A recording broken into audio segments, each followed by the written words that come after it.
If you look at the European health data space, you can see in Article 5 that patient summaries are actually the top priority for the European health data space, especially for the primary use. So for the traveling European, that's the good news. And it's also been implemented already in through the Absos project that was already mentioned in the national or the cross-border infrastructure My Health at EU. So 7 countries are already making their patient summaries available. There's 9 countries across the EU that actually enable doctors to retrieve patient summaries from other countries.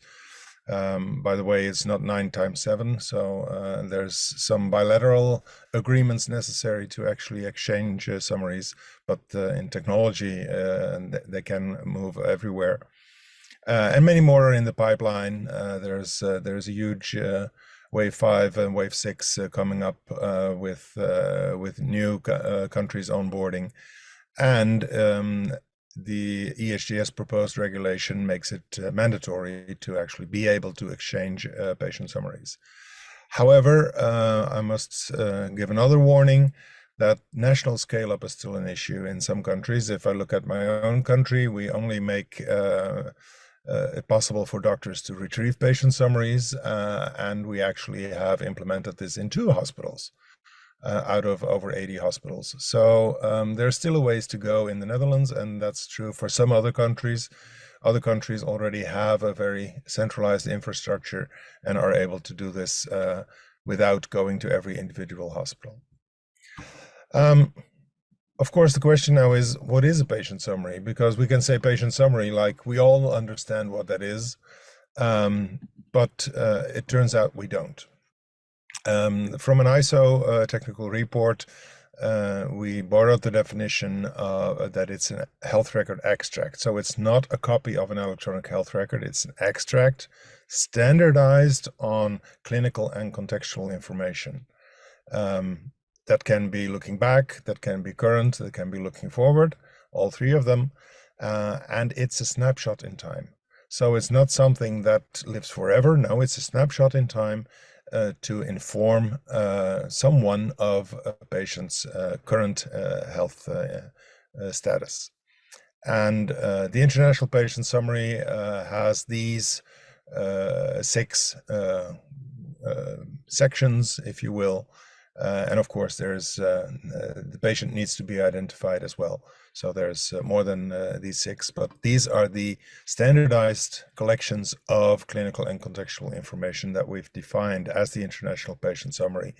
And I will go into one of them, and it shouldn't come as a surprise that it will be medications.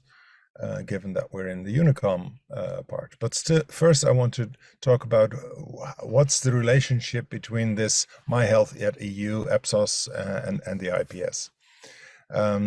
As mentioned before, there's been a number of European initiatives to actually get this cross-border health information exchange off the ground.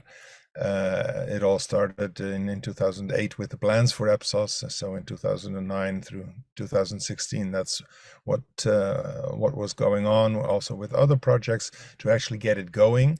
And by that time, we also engaged the Joint Initiative Council on Global Health Informatics Standardization, and they produced a patient summary standard set, which was kind of an overview of what standards could be used and are pertinent to a patient summary. But then we actually said, well, that's all well and good, but it doesn't provide for interoperability. So we went on to work on a very particular set of standards that really would support the interoperability and make all the choices that are the real hard choices in what is an IPS. So the IPS is not just one standard. It's a set of standards. So at the conceptual level, there's the ISO standard, which is equivalent to the CEN standard 27269. But if you want to implement it, you need implementation guidance. HL7 International, I should say, provides the implementation guides, both on the CDA, Clinical Document Architecture technology platform, and also on the FHIR platform, which is much more modern for HL7. In those implementation guides, there's a reference to SNOMED CT. SNOMED International has provided a free set, particularly for the IPS, so that everybody can use the SNOMED codes even without a license in the context of an international patient summary. So there's a reference to which SNOMED codes to use in the different data elements across the different sections of the international patient summary. And there's also an IHE profile that tells you more about how to implement it, and hopefully that will continue on to also a workflow profile. One thing I should mention, it's based on the foundation of the European cross-border patient summary, on the guideline that was produced by the eHealth network in the EU. That's where we started. CEN then took it on to produce a standard, and ISO actually adopted that, and HL7 was involved also with the implementation here. But MyHealth@EU does have its own implementation guide. So there's the eHealth DSI patient summary implementation guide here.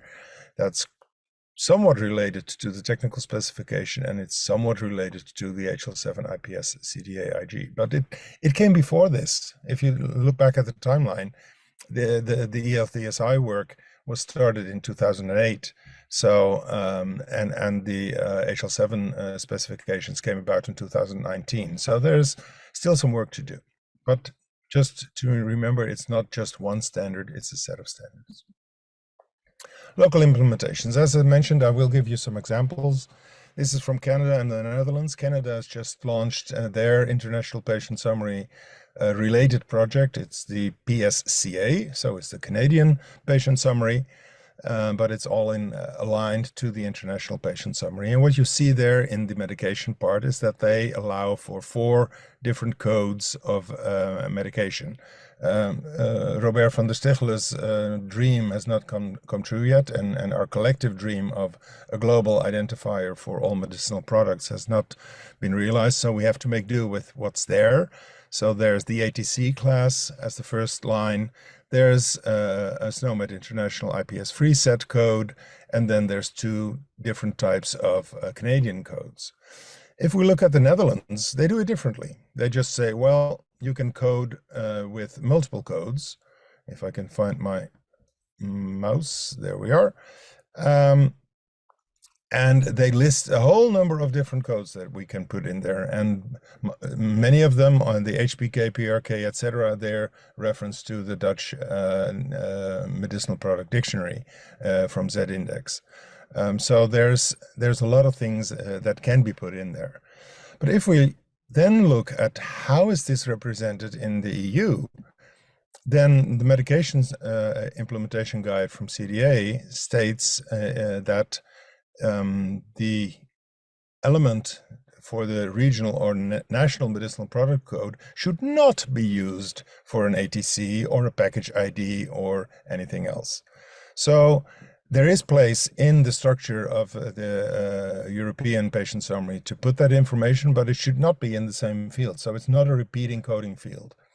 So there's different modeling issues, different ways of looking at the same thing that we really need to look into and make sure that we align them, because otherwise you send something in, with a number of codes, and then the receiving system says, well, this doesn't conform to my specifications. Sorry, cannot process this. You should have put it somewhere else. Well, of course, we don't want that to happen. If the information is there, it should be used. If we look at the IPS, then we do have a code.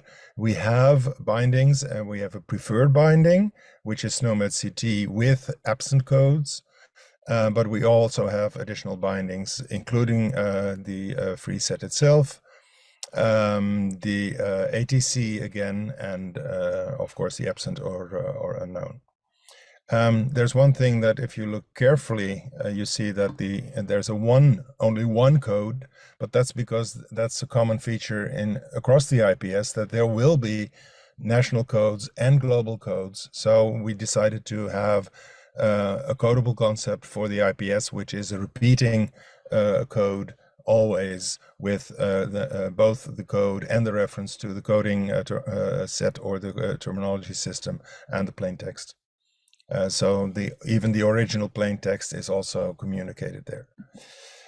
So what's in real life? This is, of course, what medication is in real life. How does that relate to what we just saw? That depends on where do we do the translation. Is it in the e-prescribing software? Is it in the product dictionary? Is it in the National Drug Database? Robert already gave the list of databases or systems involved in all this. But if we look at how we translate that across Europe, we have My Health at EU, and the national contact points make the translation from the local implementation to the master value set. Actually, it should have not said Canadian here. That's an error on my side, because that should be on the next slide where we look across the world. So My Health at EU, there's a national contact point that makes the translation to the multi-value set catalog. That's the common language across the EU, and then back to the receiving end to actually do it there. And of course, we are looking into how to do that for medication.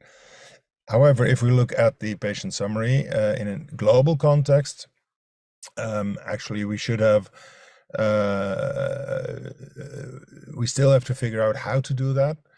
We do know that we need to include both the local codes and the global codes in the patient summary. It may come from a personal health record system in, for instance, the Netherlands, and we might engage with a terminology server to actually make that happen. And the same goes on the other hand, when I present my patient summary, my international patient summary in a different country, they may use a terminology server to make it available in the EHR system.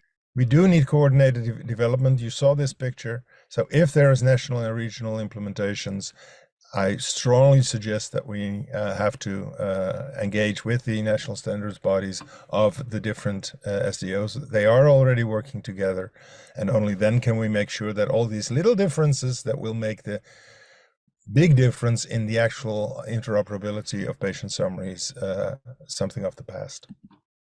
So that's some extra links for where you can find either the IPS or how to use the medication terminology in the cross-border e-prescriptions.